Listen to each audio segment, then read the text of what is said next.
It was supposed to be an ordinary day in an Ohio courtroom. Instead, it became a spectacle no one would forget.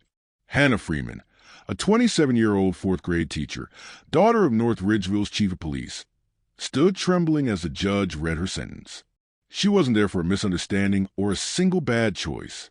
She was there because she stalked her ex-boyfriend 33 times in just 19 days. A teacher, a police chief's daughter, a woman who believed connections could erase consequences, about to learn that they couldn't. If you're new here, I cover the untold psychology behind female offenders and their crimes.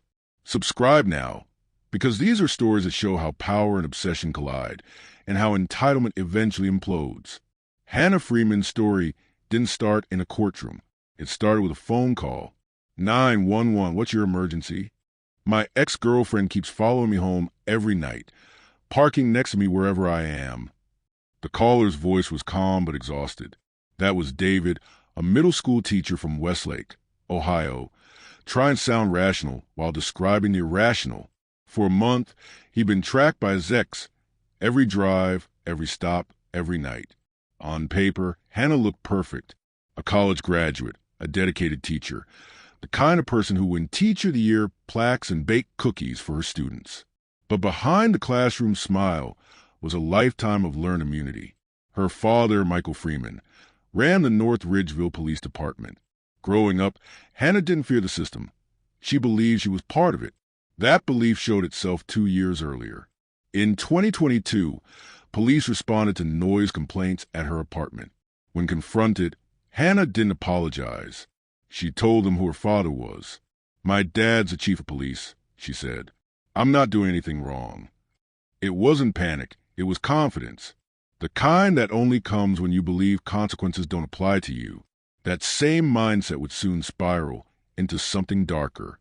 In early 2024, Hannah met David at an education conference. They were both teachers, both admired in their schools, both seemingly stable. Their relationship began like many others. Long talks, shared lesson plans, weekend lunches. But by April, David had seen enough red flags to know it couldn't continue. He ended it politely, expecting an adult reaction. Hannah's version of over meant something very different. The stalking began slowly, texts, calls, unannounced visits. But soon it turned systematic. Hannah parked near David's workplace almost daily, sitting in her car and watching. Investigators later found GPS data showing 33 visits to his school across 19 separate days, sometimes multiple visits per day. This wasn't coincidence. This was surveillance. When David drove home at night, she was behind him. When he stopped for groceries, she parked across the lot.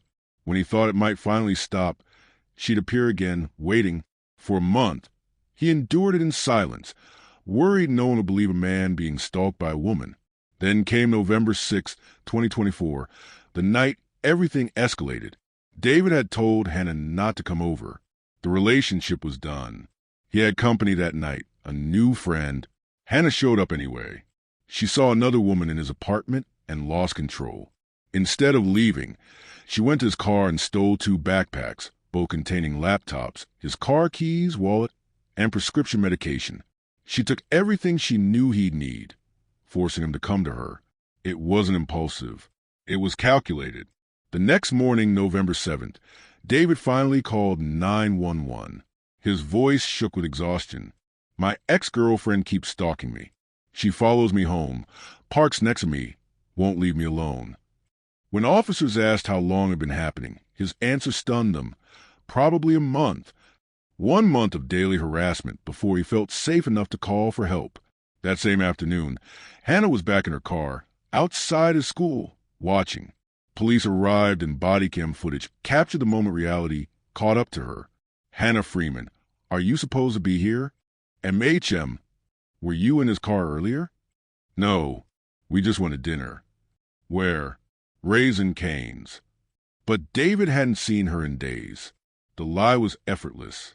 When asked about the stolen items, she shrugged. There was no fear, no remorse, just casual denial. David, meanwhile, told police the full truth. She had stolen his medications, hacked his passwords, used his credit card to make Amazon purchases. She knew his accounts, his routines, his habits. She wasn't guessing. She was monitoring. Hannah Freeman was arrested that day and charged with 5 felonies: stalking, burglary, identity fraud, drug theft, and 2 counts of aggravated theft. The charges carried potential prison time. But by the following summer, the case had shifted. Somehow, 5 felonies became 3 misdemeanors: disorderly conduct, obstruction of official business, and possessing criminal tools. Her attorney, Michael Kinlan, argued that Hannah wasn't a stalker at all, that she and David were still together until November 6, that she'd visited his school 33 times to help with classroom work. And the theft? According to him, she'd only mistakenly taken his bag for a few minutes. The excuses were absurd, but they worked. On sentencing day, Hannah stood before Judge David Mattia, reading from a sheet of paper. "I regret the incident. I acted out of emotion. I'll take the steps to move on from this, and you won't see me here again."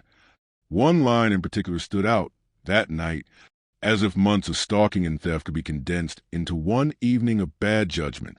Judge Mattia wasn't moved. "This was a bizarre breakup between 2 professionals," he said. "Your behavior paints an ugly picture." He ordered 18 months of community control, 90 days of house arrest with GPS monitoring and mental health treatment. Then came the shocker. "You'll serve the first 7 days in county jail." The courtroom went silent until Hannah screamed. Loud, guttural, panicked. The sound of someone who'd spent her life believing rules didn't apply. Deputies led her away in handcuffs as her attorney begged to withdraw the plea. "You don't like the sentence?" the judge asked. "No, Your Honor. We don't like how the facts were interpreted." "Did you speak to me about sentencing in the last 6 months?" "No, we." "Then that's your problem, not mine." And just like that, Hannah Freeman was remanded to jail, crying, shaking, calling out for help that would not come. Legal analysts watching the case called it collapse of privilege in real time.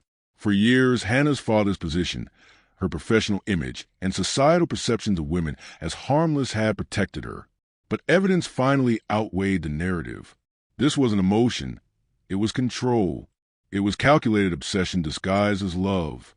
Defense attorney Diane Manisher later said the case highlighted a common flaw in the system: attorneys assuming leniency instead of preparing for accountability.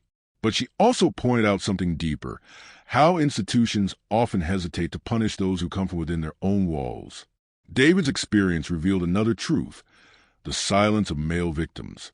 Many comments under the viral courtroom clip echoed the same sentiment. Men don't call the cops unless they're desperate. David's call represented the point where fear outweighed embarrassment. Hannah served 7 days in jail. Her teaching license was revoked permanently. She remains under 18 months of supervision with GPS tracking and therapy requirements. Her attorney's reputation took a hit, and her father's department faced public scrutiny for perceived favoritism. David finally has peace. No contact, no surveillance, and a legal order protecting his safety. But the psychological scars from months of being hunted by someone he once trusted will take much longer to fade. The Hannah Freeman case sparked national conversations about privilege, gender bias, and the overlooked reality of female-on-male stalking. It exposed how deeply entitlement can run and how accountability, though delayed, can still arrive. Hannah believed she was untouchable. She walked into court expecting leniency and walked out in handcuffs, crying as reality caught up. For the public, the case became a symbol of what happens when influence meets consequence. For David, it was proof that speaking up can save your life.